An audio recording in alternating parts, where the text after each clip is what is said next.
יש שם הרבה אנטישמים. איפה? שמה? אז למה הם לא באים אם יש אנטישמים? אם יש אנטישמים, למה הם לא באים? עד שירגו אותם. מה? אז למה באמת הם לא באים?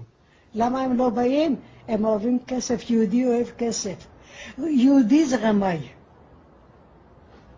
יהודי זה רמאי. והוא עושה שם כסף, למה לא לבוא פה ולעבוד, אם הוא יכול לעשות שם כסף בלי לעבוד? למה לא? שם הם לא עובדים? הם לא עובדים, זה שאני אומרת. שם יש להם כסף בלי לעבוד, פה אם יעבדו, יצטרכו לעבוד. איך יש להם כסף בלי לעבוד?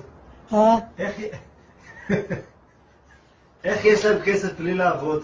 איך עשו כסף? ריבית, מלווה בריבית, ובתי מרזח פה, ויין פה, וזה שם.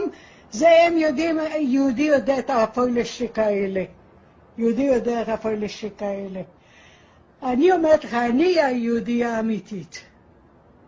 לא כסף מסנבר אותי, שום דבר לא. אבל את מדברת כמו האנטישמים, שאומרים על היהודים שהם לא עובדים והם עושים... לא, אני לא מדברת. אני אומרת, הם רוצים להיות שם, שיפסר להם, עד שאולי יבוא מישהו, היטלר אחר וירוג, ואתם יברחו. מה? ארץ קטנה כמונו, זה מדהים. ואני רואה שאנחנו קונים את מנהטן, וקונים את הונגריה, וקונים את רומניה, וקונים את פולין.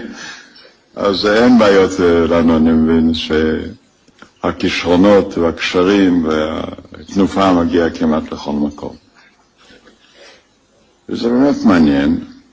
מעניין מפני שאנחנו ארץ קטנה, בסך הכל.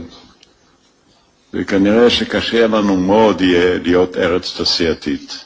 פשוט אין לנו מספיק שוק מקומי גדול בשביל לעשות תעשייה מקומית.